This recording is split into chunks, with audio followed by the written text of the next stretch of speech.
Ladies and gentlemen, we are back. And ready. We're back for another round here. Another round. Thanks for sticking around. My name is Preston. And I am Nadia. And this is No Business Like Show Business. And we got an exciting week this week. We got an exciting week. We have an exciting guest that we're pumped to introduce you to. She's an amazing friend of mine that I got the honor to meet doing comedy at the Pack Theater in Los Angeles, California. And her name is Jessica Drolet. Welcome, Jessica. Welcome. Thank you. I'm so excited to be here. This is so fun. We're pumped to have you. And if you're following us on YouTube, you see that we are not in the same place. Jessica, you're all the way out in where? I'm in Provo, Utah. Utah. So we met in Los Angeles. Yes. But I was in LA. Something exciting brought you to Utah. Oh boy, yes. I got cast in the show called Studio C, which is a sketch show based out of Utah. And the whole original cast, they were together for 9 years. Oh, wow. And they're like, 9 years. And they decided, you know what, time to move on to, a different challenge. So they all left, but the network wanted to continue with the show, so they decided to recast it.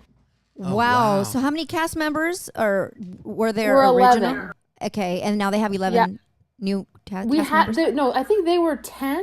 Okay. And now we're 11, all new people. So it's brand new it's almost brand new for all of us, with the exception of two cast members that came on later in the game. Got it. And they stayed with us. So they're not the original members, but so. Awesome. Nice. And how long have you been there now? I moved here in January, so. Oh my gosh, so it's going to be 6 months? That's crazy. I know, time flies. That's insane. I went to the restroom to put on some lip gloss, and I thought, when was the first time I met Jessica? Jessica, did we first meet?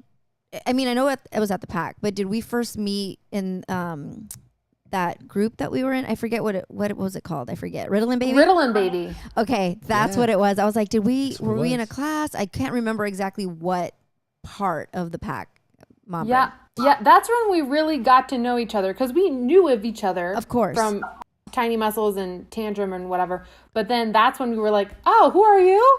And then we started chatting in the dressing room and like, oh. Yes. That's what it was, where it became more intimate than just kind of like, yeah, that's right.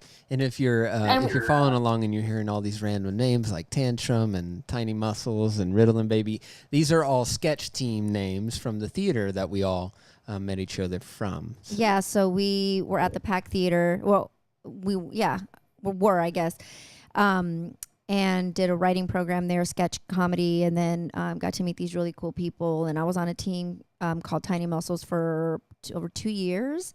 And then Jessica was on Tantrum. Was that the first team that you were on, Jess? No, that's not. I was on Good Foot. Yeah, Good Foot. Okay.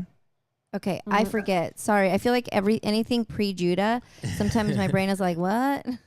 Yeah. What is that, PJ?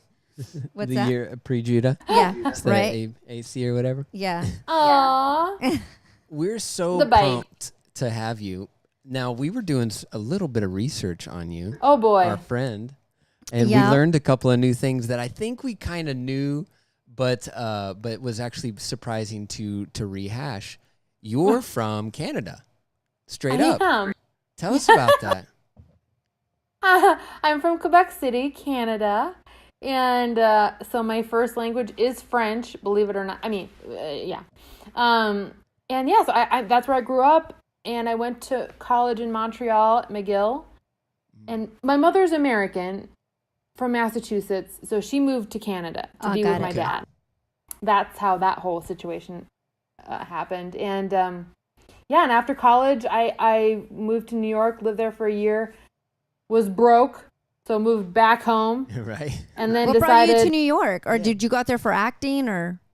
Yeah, I went to business school. That's what my degree is. And then after business school, I was like, nope, I want to act. Did you So I'm gonna did go you to New York. finish your business degree? I did. Funny, I went to school for business too, but did not finish. Oh, I didn't know you went to school for business. I did. Fun. I went, and I was in my 3rd year, and I was like, why am I taking business law? I didn't know I wanted to act at the time, but I was just like, I don't want to do this. So right. But anyway, but you were saying, so you were in New York, and then from there you went back home. Yes, and in New York, I didn't do much. I was dabbling into the business for the very first time. I had never done any acting classes, nothing. So so I started a bit late, and then was broke, moved back home for 10 months, and then decided, no, I want to try LA. So I moved to LA. Yeah, let me try the other coast, West Coast, the best coast. That's right. Now, what prompted you, because you're going through school, is it something that you had a passion for your whole life, and that was the moment that you're like, you know what, it's time. I'm going to tell my parents finally and make the leap. Was that it, or was it just inspired by school? No, I always wanted to be an actor since I was very young, but I never really talked about it. Not really. And I really never admitted it to people. So it was just not something that people did, like in Quebec. It just wasn't a career path. Yeah. We didn't have really like improv schools or nothing. Right. It was it was just like one conservatory in Montreal. And even that was like super limited. It was super hard to get into. It was just not something that seemed like an option. And so the second I graduated from business school and it was time to actually get a job, it was like coming out of the closet. I was like, I can't keep it in anymore. I have to tell the world. So like, that Mom, was it. Dad, I have something I have to tell you. I have some news for you. I want to be an actress. in Hollywood. Yeah. First, I want to be an actress in New York, and then you come back, and then you're like, by the way, I'm going to try it again at another place. Had your family ever been out in L.A.? Huh? Had your family ever been out in New York or L.A., or were you the first to kind of brave it? No, I had a cousin in New York. So I stayed with her for a couple of weeks until I found a place of my own. Mm-hmm. And then, but in LA, I just kind of moved to LA. And, I had a job waiting for me there, actually. Nice. So out here? Good. Oh, out here. Right. You're saying there, and I'm like, I forget she's in Utah. You had a job waiting for you here. I did, because when I went back to Quebec, I started working in a hotel. And it was part of the Fairmont chain. Yes. Yeah. And so then I was like, I want to go to LA. I'm going to request to be transferred to a Fairmont hotel in Los Angeles. And it happened. Wow. So I was better prepared for LA than I was. When I moved to New York, I had $500 in my bank account. Yeah. I was not prepared. You're like, how am I going to make this last? Yes. So I got burnt out. That sounds very similar to, actually, it's close to our story in the sense that she was far from the industry, and it never was a thought for anyone around her. And then for me, I moved out here with very little to my name. Didn't you lose like $500 out of Taco Bell? Oh my gosh, Jessica. Oh no. So here's the deal. I had to sell my truck because it broke down. Like, that's how good it gets. And and so I tried to actually fix the truck. I grew up in Alabama. We're pretty handy with most things. I had fixed a couple of transmissions with my dad before, and so I was like, you know what? I'm gonna take on this transmission, and everything's gonna be fine. Well, I go to well, it wasn't fine. It was not fine. Me and my friend tried to do it for like 3 solid days, trying to repair the transmission. But what had happened is an old truck. And it had a single like bolt connected. It connects, the transmission connects to the engine by 6 bolts. 5 of them were the easiest thing in the world to get off. One of them was like it was glued. And I'm talking the kind of glue that you couldn't break. Gorilla no human could break. It was like superhuman glue. I don't know where they found it, but it would not break. So literally, I was like, I would be better off to sell the car, get cash, and then take that cash and, maybe use it for another car or something. Well, I found this place online through my iPhone, and they came to pick up the car, and they gave me $500 cash. And I went to celebrate with my friend. At Taco Bell. I went to Taco Bell. This is how little we had. The celebration dinner was Taco Bell. We can afford the 99-cent menu. Oh, those are the days, I'm sure. And so we're sitting chatting. We had a lot to do that day, so we got up and left. And it wasn't until that evening that I realized I didn't have my wallet. I left my wallet along with the $500 in Taco Bell. Somebody came up. They were like, cha-ching. Someone came up, and I went back to the Taco Bell as fast as I could. I got there and found out that the wallet was there, but the money was not. Oh. So, needless to say, I gave away my truck when I first got here. So, yeah. Oh, That's rough. Oh, and then I proceeded to go to work in, I've never told you this. I went to work in rollerblades.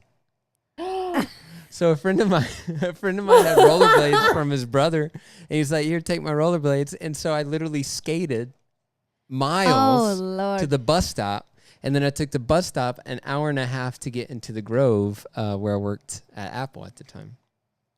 Where did you work? At Apple at the time.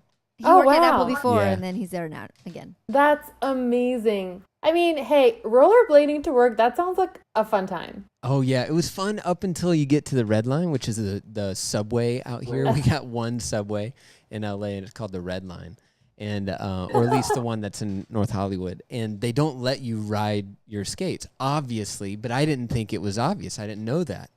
I was like, I'm gonna skate down, and I'm gonna skate into the train, and then I'm gonna just They were wait like, on my skates. no, sir, back it up. They're like, no, that's illegal. I had to skate there, take off my skates, put on my shoes, go into the subway, get out of the subway, take my shoes off, put my skates back on. And then whenever I get to a bus, I'd have to do the same. It was crazy. Oh, no. The life of That's an actor. such a buzzkill. I know, right? Yeah. Hey, but I'm not skating to work anymore right now. Nope. No. So anyways, we were talking about back to the story. Yes. We were talking about how you ended up in LA, and when was this? Like, when did you come out to LA? Oh, It was man. after school. It was after school. It was like 2007. Okay. Awesome. That's awesome. Yeah. So, yeah, that sounds about right. In the spring of 2007. And then I was there for 11 years. Not Dang. crazy. That is crazy. crazy. Did you go like right into it? Were you like, so like, what did you know? What didn't you know? What, like, were you like, I need to get into a class, or Yeah, I just did you need to feel get my, green or anything like that? I didn't know much. I the first 6 months was really just getting myself situated in LA and finding a place to live. And I got roommates, 2 girls that worked at the hotel with me. We all shared an apartment together, and that was great. And then just getting used to that job, because it was a pretty big job actually. And I was there full time. Mm-hmm. And then I didn't have a car yet. in LA? So, waiting to get a car, and I was living in Santa Monica. So, and eventually I did find an acting class that I really liked. It was called the Acting Center. Who taught it? Was that Larry Moss? No.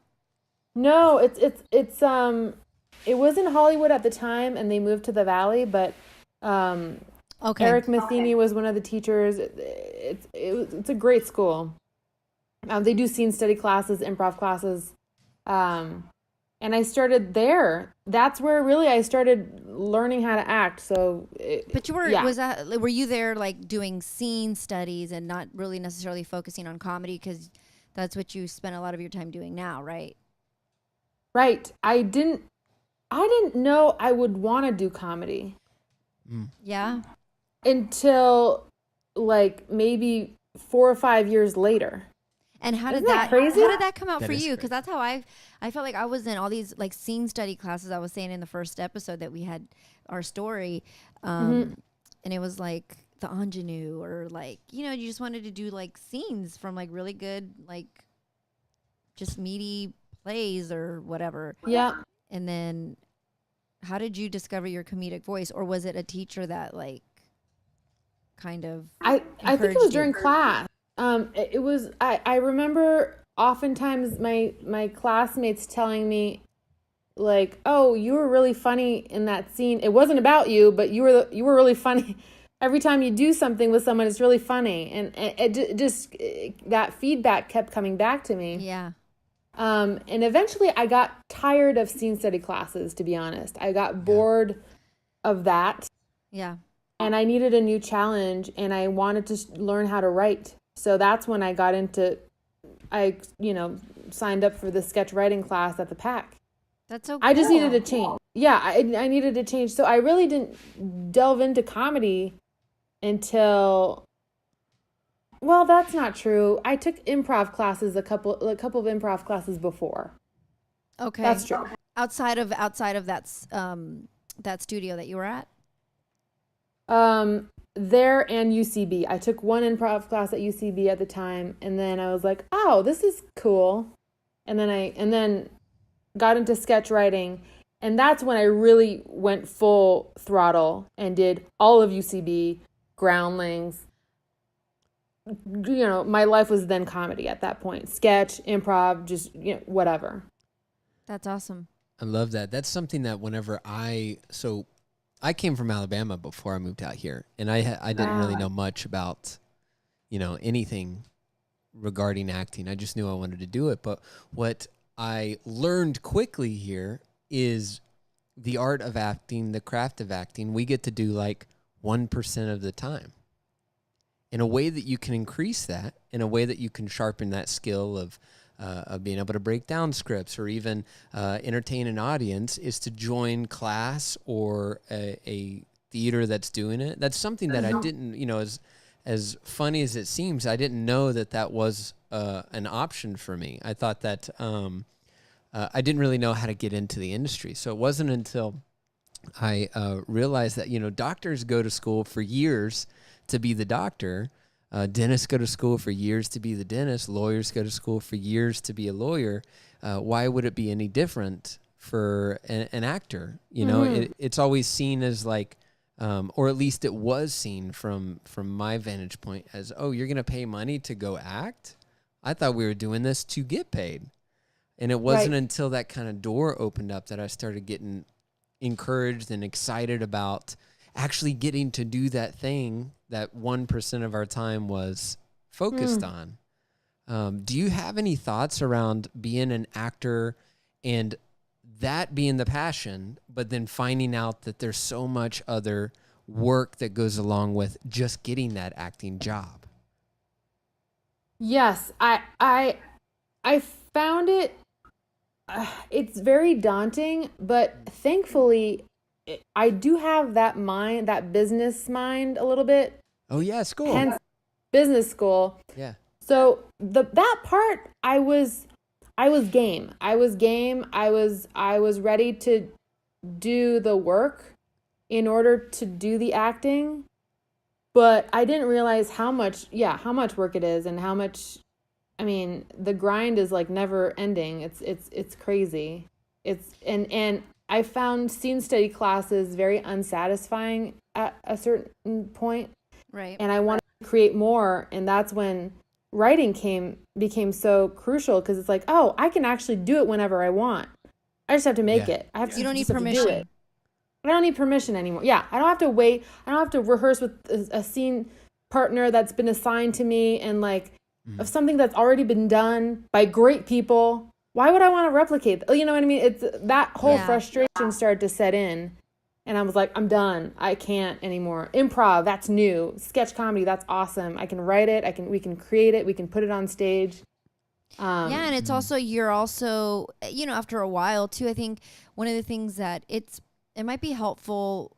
I do think that there's some level of like building your craft. If you've never had that, right? I mean, some people have a natural ability. I think, I have this acting coach that I worked with, Ron Burras, who's amazing. And he goes back and forth from NYU and the Stella Adler Academy in New York City and Los Angeles, which is the Art of Acting studio. And he would always say, the job of the actor is to be able to, to do the work under pressure and repetition. Yeah. Because it's like, you might have a good take. You might be able to get there if you're doing something that calls for some emotional like stretch or something. But Right. the thing is, it's like you have, thousands of dollars like of equipment, the director in your face, you have this, and then they want like 30 takes. Yeah. And it's like, how do you do that? It's like, that's skill, right? So that's like that muscle that you have to be able to figure out. And that's what separates, I would imagine, the professional actors from the novice. And then some people, just have God-given talents, I believe, and they maybe can go there and, that imagination. And I think, but it's like a muscle. It's like you're working out that muscle. But I do think after some time, like you were saying, people are also putting you in a box. I think no matter what, right? So whether it's an acting coach that sees you a certain way, or a manager or an agent that kind of sees you a certain way. And then I think with what you're saying, what's so cool about it is that you can take matters into your own hand. I was watching your comedy reel earlier, and all your different characters that you have, and it was like, you can be all those different things. Like, I loved is it Kimberly, the karaoke expert? Oh, yeah. And, your Lady Gaga impression and the annoying customer at the store. And, it was just like, this is where, we wanted to do some of this, this work with like the podcast and just like getting information out there. 'Cause you have more control than you think today than maybe you had 15 years ago. Yeah. Yeah. You can drum up the work, And before we pass over that, we'd love to plug that. Is that a live thing that people can go and see her talented reel? I mean, I Googled her and it came up on IMDb. Or it came up on the internet. So at the end, I think it is on IMDb. We'll plug it so that people can go see. I think I don't know. I forget. I think I saw the one that's on Vimeo. Oh, it's on YouTube, I think, maybe. Okay. Awesome. Or Vimeo. Who knows? But it's amazing and it's so good. And I don't think I had ever seen it.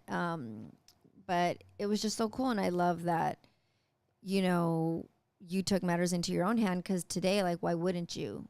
I mean, it's your business. And I think that that's one of the things that we're also trying to stress within this podcast is no business like show business. There's a business side of it. Yes. That you kind of have to like get on board with. And, it's your business. It's what you're going to do with your business. It's like, whatever, Yeah. What do you think about all the exciting / can be scary changes in our industry, where we actually can create stuff like videos online? We can build a following, just like Studio C did with, their years of great work, built a huge following and has created this impressive scale. And how that affects us as actors, it kind of gives us a little more control. But there's that balance of like, there's more opportunity, but it also seems to be harder to kind of break through the noise. How do you feel about the changes that are happening? I don't know. I think it in general, I think it's overwhelming for a lot of people, because it's like there are so many paths that are possible to take to get to where you want to go. And I think a lot of people feel stress about that. Like, I could do this, I could make a film, I could write a pilot, I could do that and this to break in. I think it's overwhelming. I'm overwhelmed. I mean, I am overwhelmed. I don't know. So the changing of this industry, where it's like people are taking their lives in their own hands more, it's a bigger responsibility. Yeah. So sure. it does permit people to create what they want to do, but it's a lot of work. It's a lot of work. Yeah. And as I said, especially if you want to do it well. Yeah. Yeah. I mean, the thought of writing a pilot and trying to sell it, I mean, people could do it. It's possible. I don't know quite how to do it. And the thought overwhelms me. And sometimes I'm like, so I won't do it. I just won't do it. It's too much. It feels like too much. Yeah. Because we're like, as actors now, it feels like we have to do it all. Yeah. It almost feels like, I don't know. I guess it's like trying to crack the code for yourself, because I think, like you said, there's so many it's so, and with social media, it's such a beast of, well, this person, like you said, this person's writing she's writing a pilot. Oh, well, she's directing now. Oh, well, they just sold a film, or they're shooting a short film, or they're, they're doing. So it's like you start to be like, well, should I be doing that? Well, should I be doing this? Right. Should I be? Oh, I should be in class. Oh, well, they're doing it, and it's almost like you kind of have to like shut the noise out, maybe, and kind of just do what you do, and maybe do that for a while until you get some traction instead of like I should be. I don't know. It's such an interesting dynamic because in the age of YouTube, I mean, when it used to be there used to be Vine, and Instagram, and it's hard to not feel like you should be doing everything. But honestly, how do you do everything? Right. Yeah, you can't. But I think people that tend to succeed do a lot. Right. I really do. And it's crazy when you think about it. You know, what you were saying a minute ago about like to write a pilot, pitch it, sell it, produce it, and then all of a sudden you're running the mini corporation of that TV show. Before the industry shifted and there was opportunity for the individual to do that, all of those different pieces used to be like one person's job was to look for good scripts. One person's job was to just make scripts. One person's job was to just finance. And if you really break it all down, it's overwhelming because it's kind of crazy how much people are capable of now. To be able to have the talent, have the skill set to write it, and then have the flexibility to shop it around, and then have the relationships to pitch it. And then beyond that, now you're in charge of a corporation and financing, and you have a cast and a crew and responsibilities to the network, and all of those things.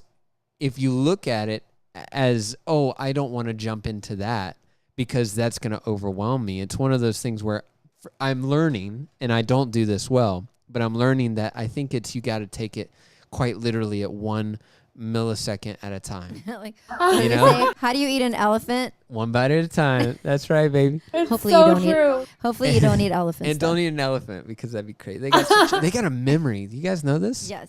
They got like this crazy memory, and they're really smart. That's amazing. If you get a chance, hop online and just Google elephants intelligence. And you'll see them like they can figure out, with as massive as they are, they can figure out with these tiny balls, like traps. Like they can move the ball and like have the ball do something that causes another. I mean, it's kind of crazy. Yeah. But you know what was so don't eat an elephant. It's so funny. I'm coming out of the mom fog, and when I was watching your stories on Instagram, I came up from like, I don't know what, and I was so impressed, and I was like, oh my goodness, Jessica booked something. I don't know what it is, but like she's doing something. I gotta say congratulations. And so I had reached out, but I'm clueless to a lot of things just because I kind of am just getting back into the whole acting scene and everything else. So I told him, and he's like, well, what is it? I'm like, I don't know. Like, it's some like, I think it's a sketch show or something. And then he like went and he goes, babe, this is huge. This is like really like an amazing opportunity. I was like, what, really? Show me. And then I was like, oh my gosh. I kind of was just like, oh, congrats. And then I had the thought, I was like, we had gone out a couple times to get like dinner or whatever, and just kind of talking with the frustrations of the industry. And I was told Preston, I was like, if anybody deserves it, it's Jessica. Like, honestly, like the hard work. So talented. And what was cool, I want to hear more about that because I haven't heard, we haven't gotten a chance to talk about it, but how that came about. But I think it's like one of those things where, though it sounds, and it is overwhelming, at the same time, you kind of have to just trust the process sometimes because you never know who's watching or who's going to come across your stuff. Which is kind of what happened with this show, correct? I don't actually know the story. Yeah, I don't either. So kind of. Yeah, it was this past fall, and I actually saw a Facebook announcement on the TPT page. So that's the PAX Facebook community page, if you will. It just said, looking for sketch comedy actors for this.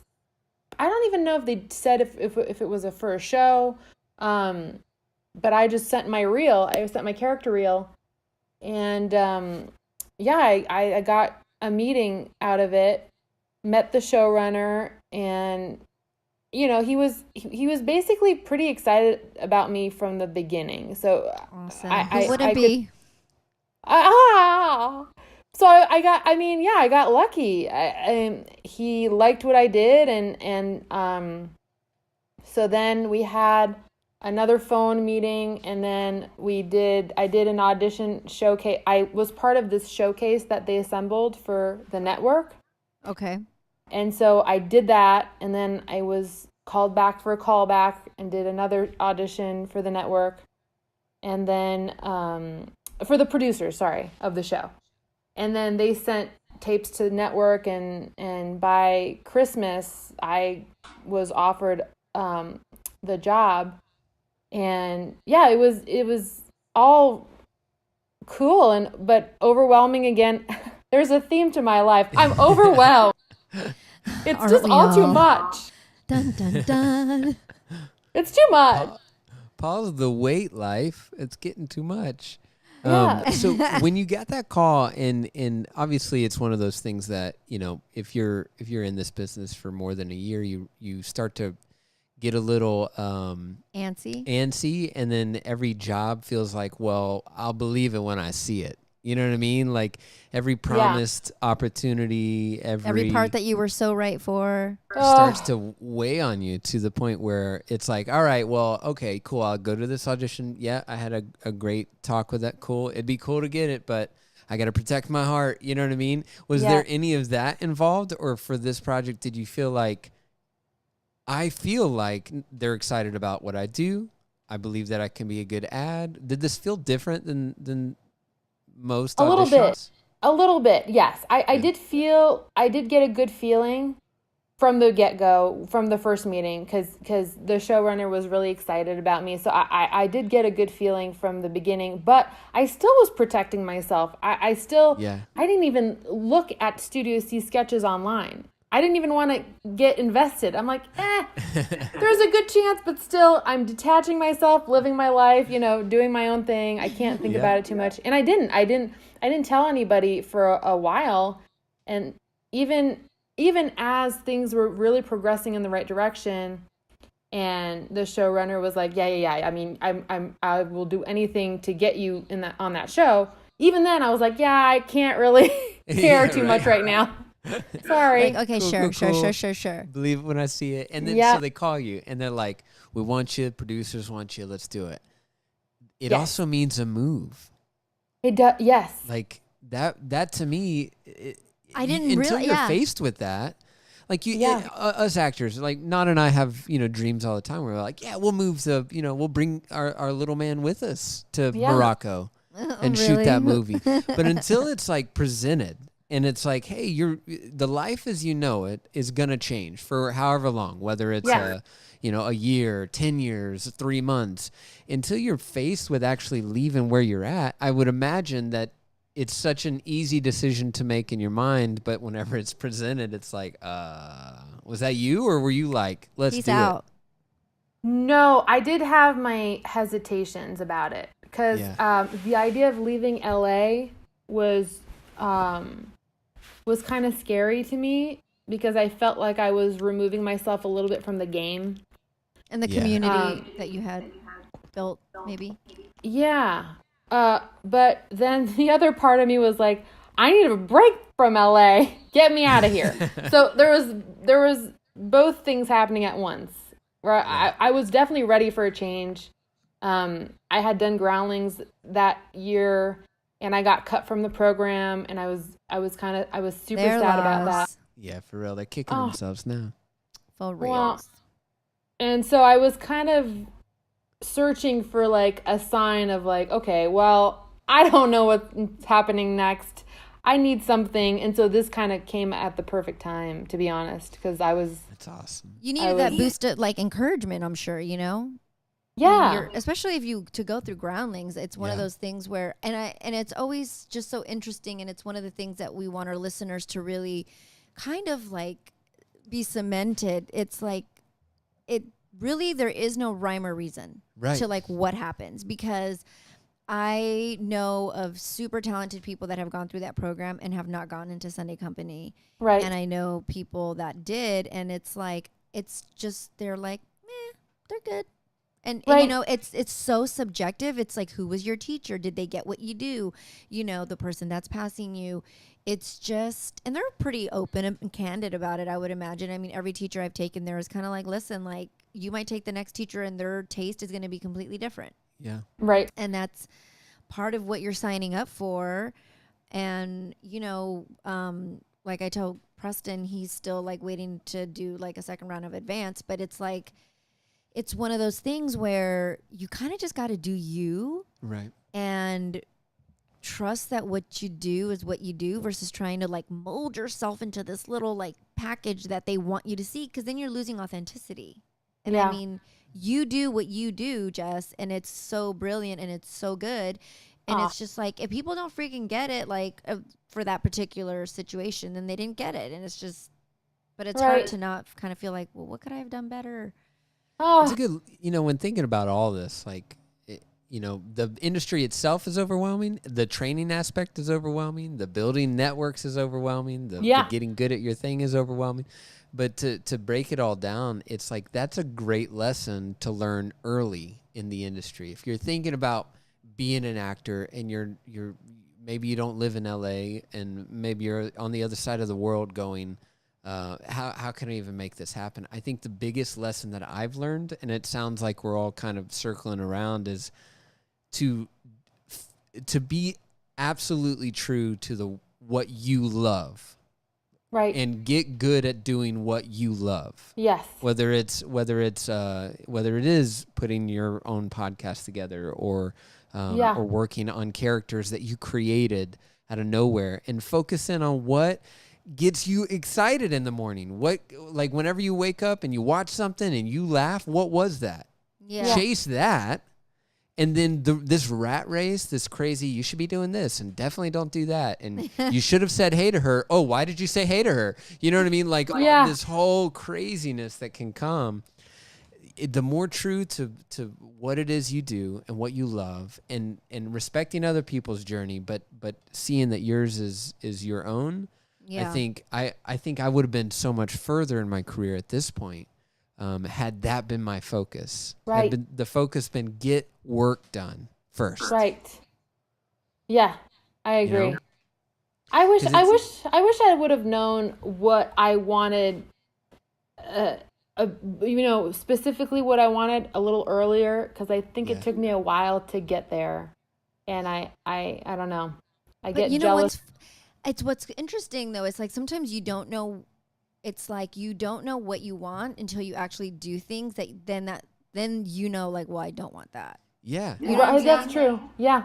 Because it's kind of like you don't know. It's like, you know, I kind of fell into the whole writing thing at the PAC, and, you know, thrusted myself into UCB and you know, IO and Groundlings as well. And, you know, I think it's one of those things where you have a bunch of people telling you, well, you this is what you need to do. You need to get into Sunday company because that's going to be your ticket. And it's just like, I know people that have done Sunday company and they're still struggling. Like, there's not one thing that's going to be the one thing that's going to open that door for you. That's so true. You know what I mean? That is so true. Yeah. Because, like, it's just, I've seen people go through programs. I've seen people go through acting conservatories that, they are now like in all these indie films and like working and this or that, but then other people aren't, and it's like they're just as good. So like it's such a thing that you kind of just have to, I always would say it's just like throwing a bunch of pasta on a wall and just seeing what sticks, you know? Yeah. And I think that piece of all of this is what I find people who I love who are not a part of the industry have the hardest time understanding, like friends and family that are really close, but maybe they are in the world of acting or filmmaking, to where they're like, well, where's the job yet? You know what I mean? Like, you've been out there for a while. What's going on? Yeah. You know, like, are you going to get, why don't you just call up NCIS and they'll give you a job, right? Why don't you interview? You know, I've heard that. Get an interview. You want to call for me? I can give you the number. And it's one of those things that, at least what I found is it's difficult to wrap the brain around, that you literally can have an incredible opportunity and do that thing, and it was a wonderful experience, but that doesn't equal another opportunity. Going back to how we started the podcast, it is a grind forever. Yeah. It's like, you got something cool, awesome. Enjoy it. Learn to love. Be a good squirrel. You know, put away what you've earned, so that you can see yourself to that next opportunity. Right. And it's so hard to communicate, or at least get that across. Well, people don't get it. People don't get it. So I'm it's interested. Is that something that you find with your family or friends that may not be in the industry? Do they seem to understand the struggle that you're in, or is it kind of you're on an island? No. I mean, as my friends from back home in Canada, no, and I don't really explain to them how it works. I don't even go into it. I feel like there's so much to talk about. Yeah, there's so much to podcast. Right, yeah. Yeah, exactly. There's just so much. I don't even know where to begin. It's such a foreign world for them. Right. Especially that particular group of friends, they're not really into movie, celebrity. They don't know that whole world very well. Yeah. It's just not of interest to most of them. So, except for maybe one, she watches SNL here and there, but my parents are very supportive though. They get that it's hard. They kind of see, I've told them more of the reality of it. And so they're super supportive. That's great. Yeah. I heard your little your stand-up bit on your reel that was like, they told me I can do anything. I'm like, that's amazing. That's awesome that you have that, because that's super important. You know what I mean? Especially when you're away from your family for so long. It is. Yeah, it is super important. I mean, obviously, I want to make them proud, and I think that's, a big thing that's driving me, is to prove to everyone, that I can do it, and I want to succeed in that way. And I don't know. Who knows? Who knows why we're built the way we are, and why we're, going after this crazy dream? I don't know. There's something, I don't know, wrong with me. We're crazy. That's we're crazy. Yeah, that's true. Crazy in some way. I mean, really. You know it. If you subscribed here, you're with us on that crazy train. What's the goal? Like, we just talked about, you want to succeed, you want to be able to, just like, I think that resonates with me, to be able to say, I did it. And I've been thinking a lot lately about, when I get there, am I going to feel like I got there? Because it always seems, I listen to a lot of interviews, and I've seen a lot of people talk about their experience, and it always seems to be like they get there and then they're like, oh, this is it. Right. You know what I mean? For you, have you considered, like, what would I did the thing that I set out to do? Mm-hmm. What would that look like for you? That's a really good question. I think I will have that feeling once I'm like 80 years old and I've done a ton of movies and and then I'll be like, I guess I did it.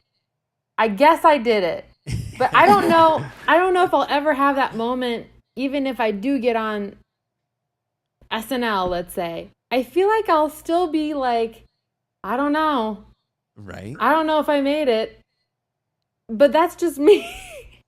But I'm also very hard on myself. So what do I know? I don't know. Where do you think that comes from, being hard on yourself? Oh, that's a good question. What? How about us, babe? What about you? What would be? Yeah.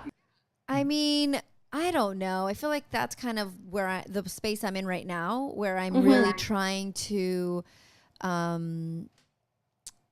it's so funny. Before I had Judah, I was like, yeah, I'm going to go like have a kid someday. And then like, I'll just get right back into it and just, figure it out. And it's just, I want to smooch him all day. Oh, it's just, but it's this, and everybody's different for sure. Like I have so many friends that have just had babies recently, and it's so interesting to see how different everybody is. Like I have friends that are like, I'm ready to go back to work right now, like 2 months postpartum. And I'm like picking up the pieces off the floor, like crying every day. Like, how am I can't even imagine going like being gone from him for 16 hours if I had to go shoot a commercial or whatever. Yeah. And I'm feeling the fog is lifting off now, but I think, I haven't told you, but what? I haven't seen you.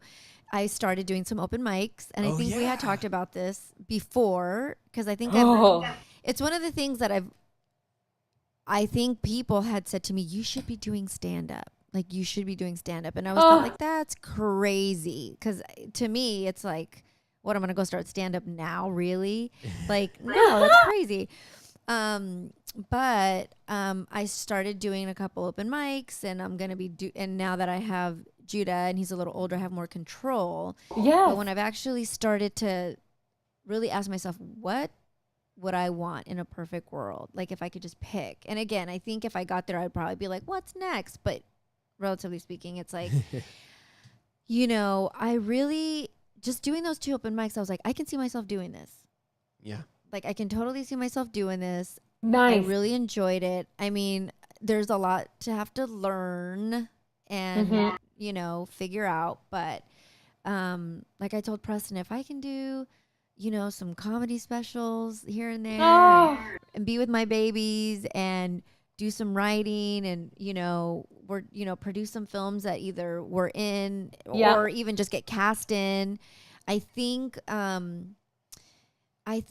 when I was at Groundlings, I had managers and like agent friends and just friends that were kind of pushing the whole sketch thing. And though I loved the process of learning how to write and being on Tiny Muscles and everything, I think that when it came to the program at Groundlings, I wanted to like it more than I was actually experiencing it. I think it caused me a lot of anxiety. Yeah.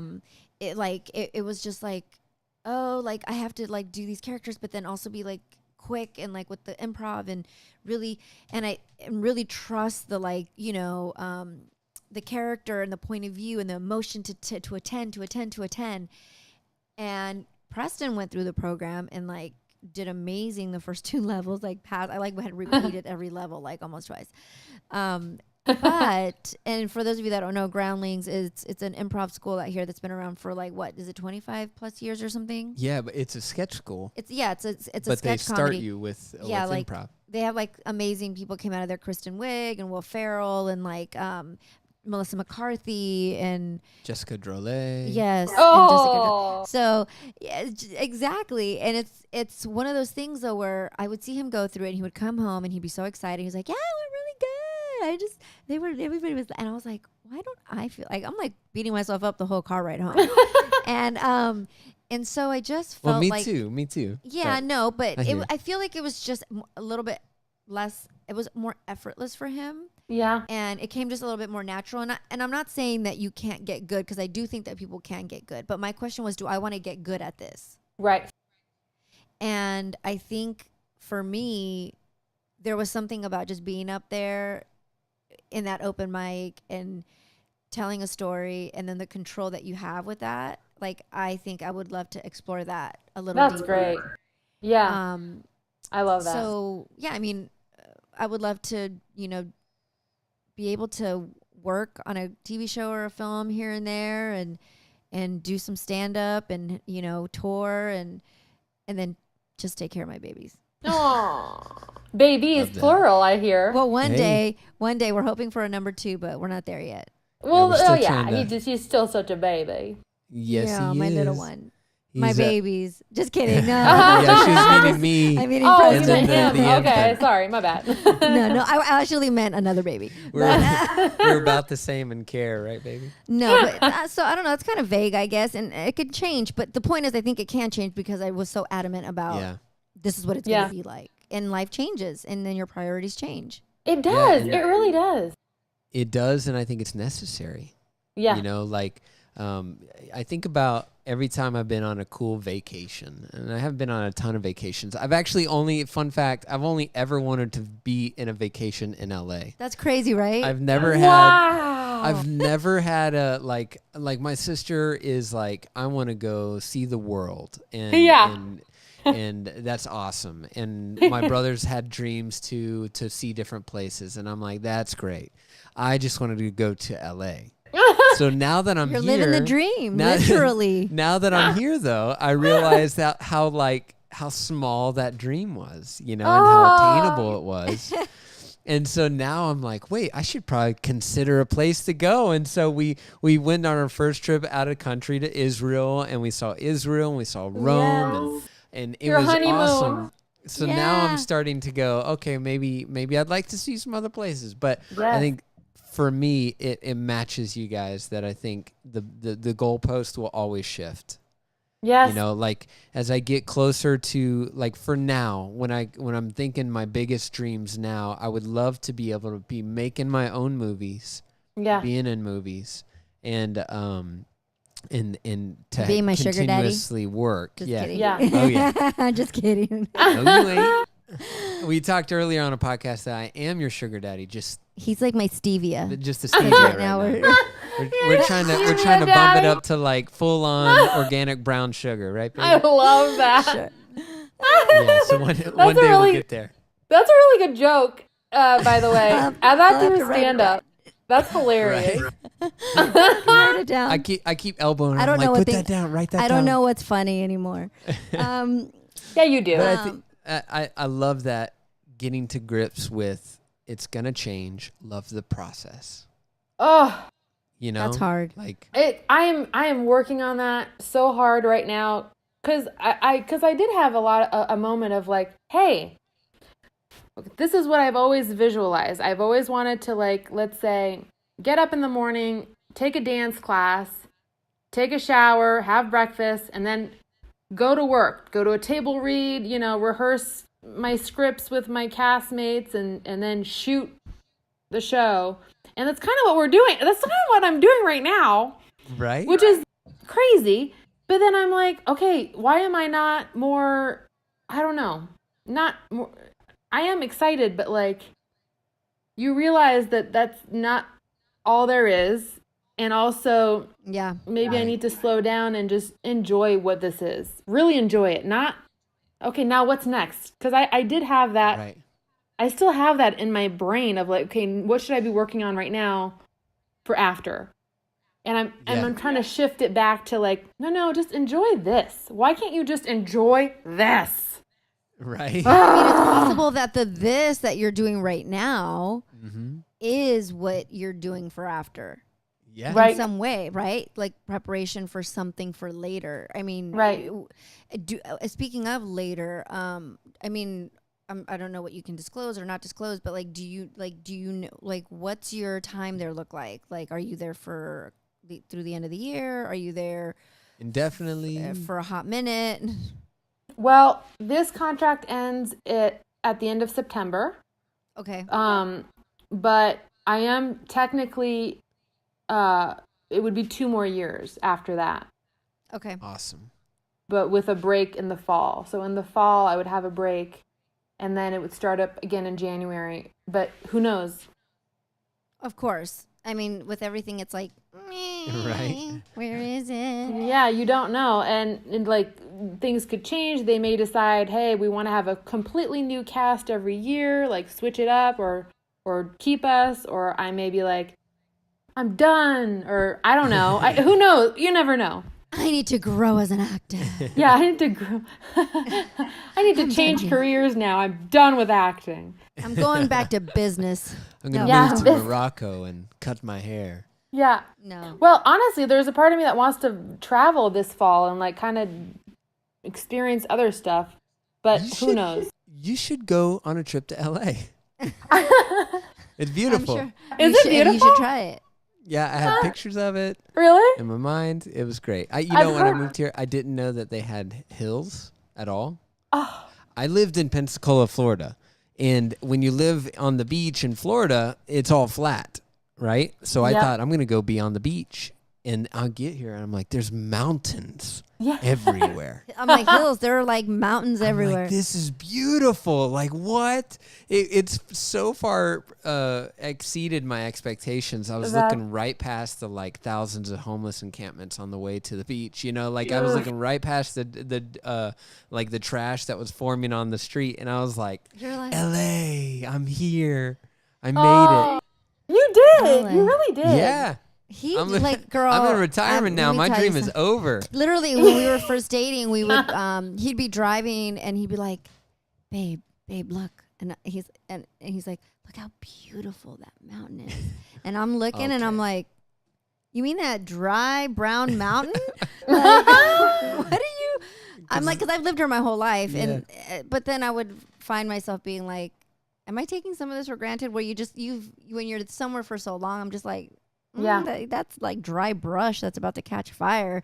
Like, but he just can see the beauty in it, and I'm like, okay. And also, I'm learning now in life that could just be like very low expectations. You know what I mean? Like, No. No. There's something about being able to see the beauty in things, right? For sure. Yes, for and sure. I definitely is on my list of things to work on, like meditate, appreciate life. What is wrong with me? What is wrong with all of us? Nothing's wrong with you. We want to find out, as we're wrapping up, we do this thing with all of our guests. We have 5 questions for you. Oh, my. Okay? And the only caveat to this is, one, you don't have to answer them, just so you know. You can say pass if you want to. But the caveat is you can't think about it. You just got to say it. Oh, no. Right? Whatever comes to your mind. It's totally no pressure. I just want you to know the caveats. Okay. So if I pass, do I get a bonus question? If I pass a question? If you pass, you'll get a bonus question for sure. God. And I'm going to be honest with you. The 5 questions are on my phone that's doing a backup recording. So I can remember. Go for it, babe. Okay, number 1. If you could be any animal, what animal would you be and why? A bird for sure, because I've always wanted to fly. I think flying is like the coolest thing ever. Awesome. I'm like a bird. But a big bird, like a big bird. Like I don't want to be a small bird. You don't that want to be a gets sparrow. attacked. You don't want to be the sparrow that's like popping around, or the hummingbird that. Eating grains of That's bread cute. off the floor. More like A an falcon. eagle or something. A falcon, An yeah. eagle. That's epic. Oh my goodness, we saw an eagle up close at the zoo, Oh, and those things are dynamic. They're crazy. wow. They're But I- amazing. On to number 2. But number I'd 2. wanna, Okay, I'd if want to you be a could vegetarian. A vegetarian one? Oh, right. Oh, yeah. If you, I don't think that's a bald eagle. you're like, that's a scavenger. Falcon? No, that's. No. We'll have to Google that. Yep. If you're out there, Google vegetarian bird. And let me know. We'll email Jessica. Let us know in our reviews. If you could eat only one food for the rest of your life, what would it be? Chocolate. That's our second Nice. chocolate that we've gotten. Good choice. Yeah, like Good brownie or choice. something, like just something It's so very good. chocolatey. So that's 2. Number 3, if you could be any superhero, which superhero would you be And why? and why? Oh, I don't know superheroes. Like, Yeah, well, I probably would have said that. What about superpower? What about if you can make up a superpower? What would it be, and why would you do that? it would probably be change a. You know what I've always wanted to have as a superpower? What? I snap my fingers and like I'm all showered, all dressed, all makeuped up. My hair is all done. Ooh, that's a good one. That Isn't is that a good great one? Just like Yes. instant, like what is it? Teleporting into like not having to like groom like Yep, yourself. the and, like, grooming getting ready. process. I don't want to have to ever groom again. Essentially, that's not a good one that though. would be I should- heaven. Imagine never having to blow your hair out again. Yes, seriously.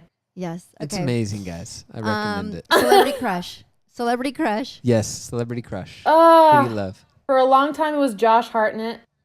Ooh, Who's that? Black Hawk Down was one of my favorite movies. Yes. Do you know him, right, Nadia? Girl, I have to see a picture. I'm the Pearl worst. Harbor, Black Hawk Down. I'm sure if I saw a picture. Something Oh, about he's so hot. Hollywood. He's such a hottie patati. And then I had a Mark Wahlberg phase. Okay. Feel the vibration. Yeah. Is that him? Yes. All right, great.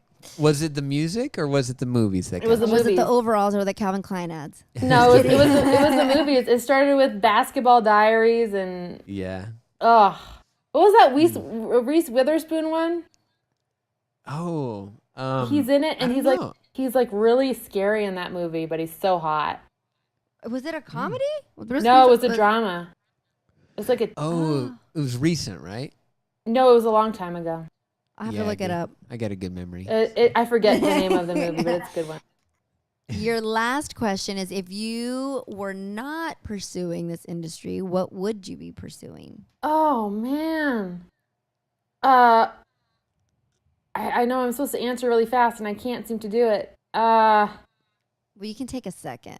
I think I'd have a business of like I'd create a business. I don't know. I'd make up Like an entrepreneur. I'd be an entrepreneur. Yeah. And you'd figure out machines that help you snap your finger and be ready. Exactly.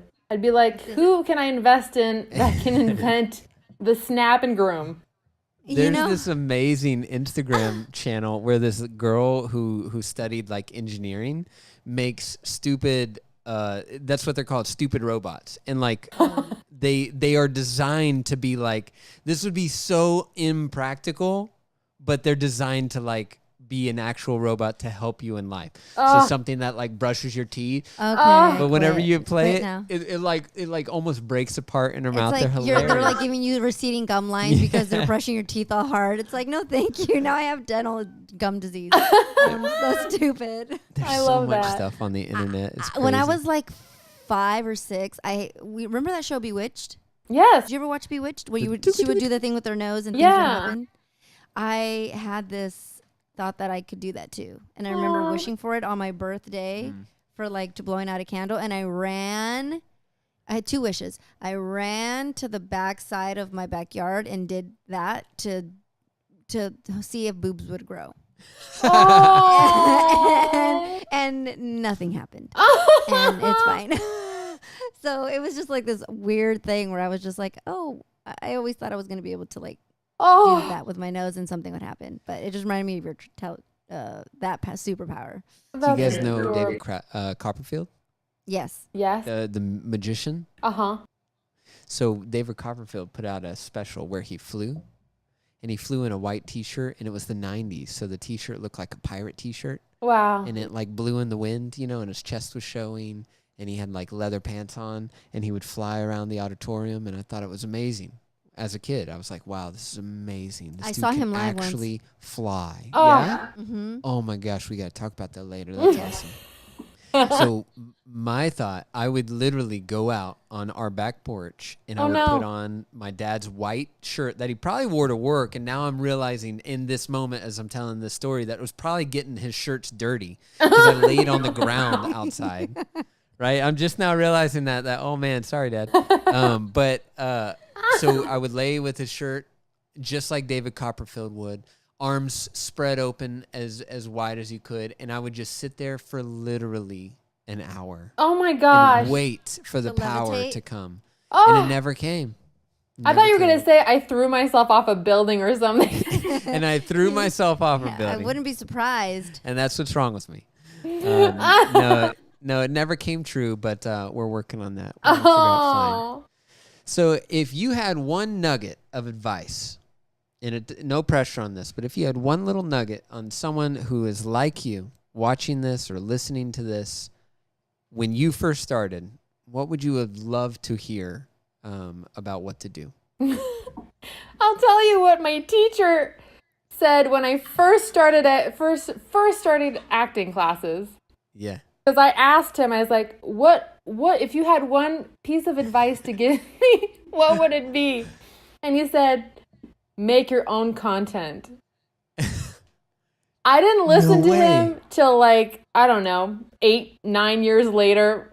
Are you serious? I'm serious. No way. That was a long time ago. This teacher was like he was woke back then. He was Which teacher woke. was it? Yeah. Isn't that crazy? And that would be that's- my piece of advice. Just do your thing. Do your own thing. And then obviously do everything else. Right. And then do everything else that everybody else is doing. Thanks. Okay, Do bye. your own thing and then also be all things to all people. Yeah. and then sleep. Don't worry about it. Don't worry about it. You want a family? Next. Exactly. Yeah, seriously. What is your piece of advice? Oh, that's a good question. For my piece of advice, it would be to focus in. Because for me, my struggle is I feel like I should be doing all things at once. I think that you should be doing all things, but I think you should be doing all things in a stepped process. Like, for instance, going back to eating the elephant, which we shouldn't do because they're smart. Yeah. But if you were to eat one, it would be one step at a time. Right. And for me, it's like I'm trying to sell the movie before it's written. You know what I mean? Just being real honest. And it's like, if you're wanting to do all the things that is possible now, awesome. Go do it. Start with the first thing. Start with step 1. Do that. And then go to step 2. Right. I wish I would have focused in harder younger. And I think that's just specific to my struggle, but I think that'd be my answer. What about you, Nadia? I think I've been doing this for a long time, and I think the thing that as you get older and as you've been doing it longer, I think there are harder habits to break. And I think if I was going to give anybody any advice, it would be, it's kind of twofold. It would be you got to work for it, but at the same time, you're enough. Oh, yeah. I love that. Because the thing is, it's like, if you're just coming out here being like, I'm enough, but you're kind of lacking in some skill sets, right, then you got to work. But I think at the same time, if you work, and you're not confident in what you're doing to some capacity, I mean, I think being a Virgo and just, I mean, there's always weird because I'm not like big into the astrology thing, but I do think a lot of my stuff like is on point. I'm such a perfectionist. Mm-hmm. I kind of had to let some of that go because it's kind of held me back. It's held me back from taking risks because I want to do everything so well right away. Yeah. Me too. And I think that kind of keeps me from looking at failure as an opportunity for growth. Yeah. So you're still enough in your failure. Like, just get up and dust yourself off and try again. Yes. You can dust yourself off and try again. Try again. I love that. That's so true. I love that. I would say to my younger self, like, believe in yourself more. Gosh dang it. Yeah. My gosh, so scared, just scared, you know, to put, So if you're out there and you're scared to jump, I got 2 things for you. Yeah. Believe in yourself. And the other thing is, go do some stuff. Go do your own thing. Ladies and gentlemen, that's another podcast with us. Thank you so much, Jessica, for being with us. Thank you, Jessica Drolet. This is so fun. Good Where luck can to we you. find you online? If we're out there and we want to follow you, like all your stuff, where can they find you? I have a YouTube channel, just Jessica Drolet. And I have a Facebook page, Jessica Drolet. And I'm on Instagram. And then Studio C is going to be broadcasting starting this fall for season 10, which is the one I'm on. So you guys got to check that out. It's going to be exciting. Hop online, find her online, Jessica Drolet, everywhere, including Studio C. And that's also where you're going to find that videotape we were talking about her reel. Go check it out, guys. Thank you so much. We did it. We out of here. Another one. Did it. Peace.